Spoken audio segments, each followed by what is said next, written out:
Muy buenas a todas las personas que están viendo este video. Les saludo el líder de grupo 3. Nosotros le vamos a hablar de los fundamentos para el diseño de estructuras de hormigón armado. Este grupo está formado por Cabrera Poma Néstor, Rumipama Yantalema Jaime, quien les habla el Chivar Zambrano Hernando Rodrigo. Bueno, yo les voy a hablar sobre los fundamentos para el diseño de estructuras de hormigón armado. El hormigón es un material muy empleado en proyectos de construcción, compuesto hecho de la combinación de agregado y un aglutinante como es el cemento.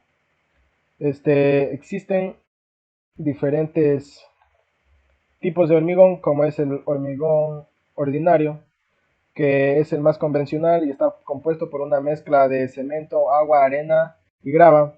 Es el hormigón más común y presenta algunos inconvenientes como baja resistencia a la tracción, a la ductilidad y a la capacidad de absorción de energía. Este generalmente se utiliza para los llenados. El hormigón armado está compuesto por cemento, agua, arena, grava y en sí el acero. Este hormigón cuenta con una gran resistencia a la tracción y compresión. Estos elementos estructurales se utilizan para vigas, pilares, muros y cimientos. El hormigón pretensado es un hormigón con armadura de acero sometida a tracción. Este cuenta con una gran capacidad de tensión, compresión, empuje y cortante. Es utilizado para puentes y viaductos. Asimismo, el hormigón presenta propiedades como son mecánicas, físicas y químicas. A continuación se detallan algunas propiedades mecánicas que sería la compresión, la tracción y la ductilidad. También existen las capacidades físicas que sería la durabilidad, el aislamiento térmico y el peso específico, mientras que las propiedades químicas serían la resistencia a la corrosión, la permeabilidad y el ataque químico. Todas estas propiedades son características que tiene el hormigón. Hablamos ahora sobre el diseño de secciones, que para esto es muy importante la inercia. Nos dicen que la inercia es una propiedad de la sección que indica la capacidad de un elemento estructural para resistir fuerzas de flexión y torsión. Es un indicador de la rigidez y resistencia de las secciones bajo carga. Para calcular el momento de inercia de un rectángulo, existe la fórmula que es inercia igual a base por altura al cubo sobre 12. Muy bien, ahora les vamos a presentar un ejemplo de cálculo de inercia de un rectángulo de base 10 y altura 5.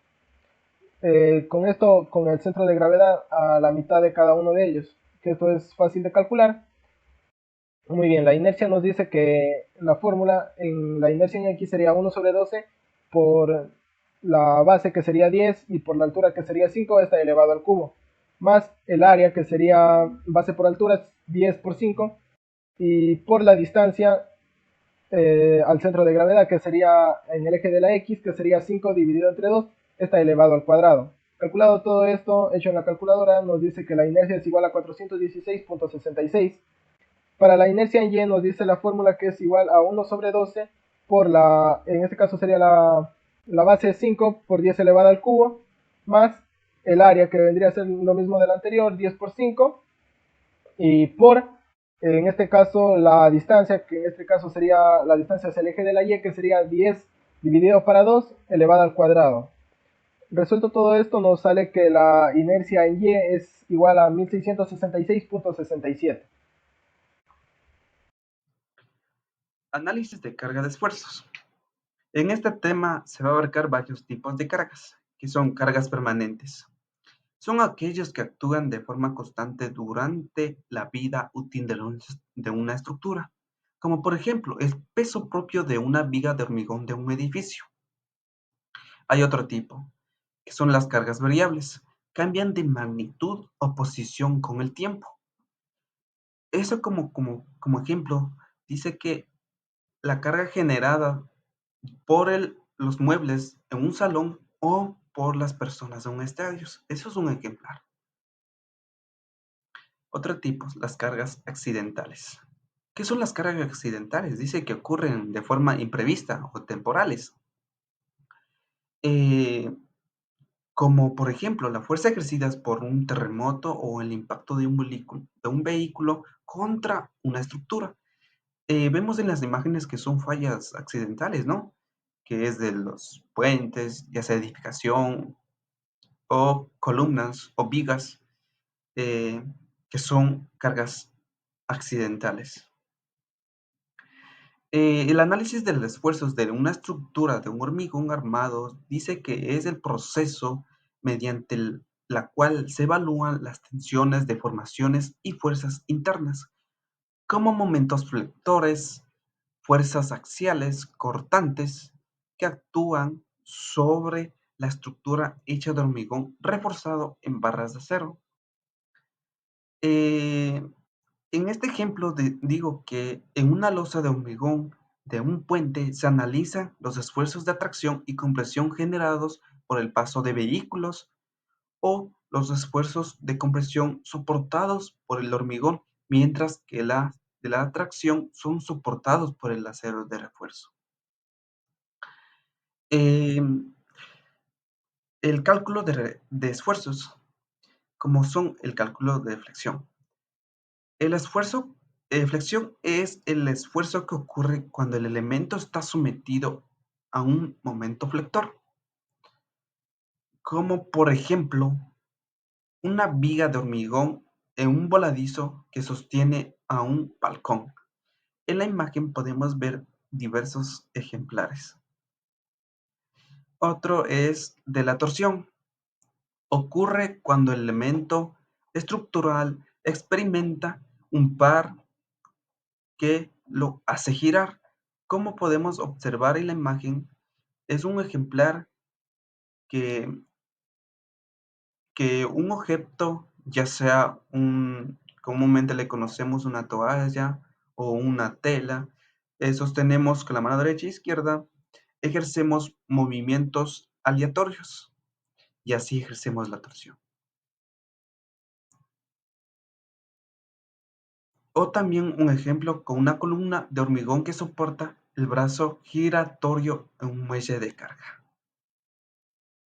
La decompresión dice que se da cuando el elemento está sometido a fuerzas que intentan reducir su longitud. Por ejemplo, los pilares que soportan el peso de un edificio. Consideraciones para estabilidad y el colapso. Se evalúan fenómenos como el panteo y deslizamiento y el diseño frente a los fallos progresivos. El diseño de refuerzo, tipo de refuerzo, son barras de aceros utilizadas en vigas, columnas y losas. Mallas de refuerzo, rejillas prefabricadas de aceros usadas en pavimentos o losas. eh, Cables de aceros son usados en las estructuras postensadas o pretensadas, como por ejemplo cables en un puente colgante, como podemos ver en diversos países.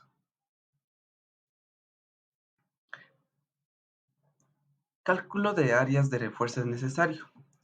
Dice que esto se calcula según las normas como el ASIN 318 o dependiendo qué norma sea específico que debemos plantear, dependiendo del esfuerzo que va a resistir. Distribución y colocación del esfuerzo. Es como, por ejemplo, tenemos que decir que en una losa de hormigón, las varas de refuerzos inferiores se colocan en áreas de tracción, mientras que los superiores se distribuyen en zonas de compresión cercana de los apoyos. Y para concluir, vamos a decir que las consideraciones para la corrosión y la protección.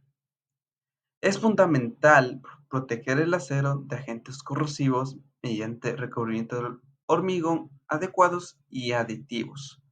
Ejemplo, en las estructuras marinas como muelles, Se utilizan como hormigón de recubrimiento adicional para proteger el esfuerzo de la salinidad de las aguas. Y para combatir contra la corrosión, debemos saber que diversos aditivos o químicos sean el combate contra la corrosión. Sin más decir, gracias. Condiciones de seguridad y cumplimiento de normas. Para garantizar la seguridad de los trabajadores, al realizar una estructura de hormigón, se deben tomar varios factores en cuenta para la realización de esta misma. Los factores que tenemos que tomar en cuenta son la resistencia. La estructura debe resistir a las cargas a las cuales va a estar sometida en el día a día, ya es como hablaron anteriormente compañeros, ya sea cargas vivas o muertas, entre las otras que mencionaron. También tienes que tener una muy buena estabilidad, ya que es fundamental que mantenga su equilibrio incluso en situaciones adversas, que podría ser, por ejemplo, un movimiento telúrico. La durabilidad tiene que resistir el paso del tiempo y a los elementos que podrían conllevar a esto, ya sea la corrosión, el desgaste de los materiales por las lluvias, entre otras cosas. También mencionamos en este caso la economía. ¿A qué nos referimos con la economía? Se refiere a utilizar materiales adecuados junto a métodos correctos. ¿Por qué enfatizo esto? Porque al momento de hacer una construcción, muchas veces hacen mal los cálculos y piden material de más. Esto hace perder directamente a la persona que lo está encargando. La funcionalidad. La funcionalidad de la estructura debe cumplir con las necesidades del usuario, como el diseño de ya sea de espaciabilidad, de la distribución interna y las condiciones de seguridad. La estética. La estética puede parecer un requisito subjetivo, pero es importante considerando el diseño estructural, ya que se trata, por así digamos, de una estructura abierta al público. Tiene que ser, digamos que bonita para que los usuarios tengan, vayan ahí y tengan acceso. Ya tenemos las normativas y estándares en el Ecuador. Ya, para la realización de cualquier estructura de hormigón armado, nos tenemos que basar específicamente en lo que es las normas NEC, que son las normas ecuatorianas de la construcción. Estas normas nos dan unos requisitos que lo voy a nombrar, que son, por ejemplo, resistencia mecánica de acuerdo al uso que reciba. No es lo mismo tener un edificio para una fábrica que tiene una maquinaria, a tener, que eso vendría a ser carga muerta, a tener, hacer un estadio donde va a haber muchas personas y va a haber carga viva. A esto nos referimos con ese tipo de resistencia. La estabilidad química. Esto viene más a la resistencia de agentes agresivos, como sería la corrosión, entre otras cosas. La estabilidad física viene a ser lo que es la parte de las dimensiones, ya que sea físicamente estable. La seguridad para su manejo y utilización, la protección de la higiene y la salud de los obreros y los usuarios al momento ya sea de construcción y de post-construcción. No alterar el medio ambiente, esto es muy importante ya que al momento de hacer una estructura de hormigón armado se suele deformar mucho el terreno y puede afectar negativamente en lo que es el, el medio ambiente. Aislamiento termoacústico, estabilidad y protección con el caso de incendios, ya que como todo el mundo sabe, al momento de un incendio, la estructura tiene que soportar todo esto. Y la comodidad de uso de estética y la economía como salamante.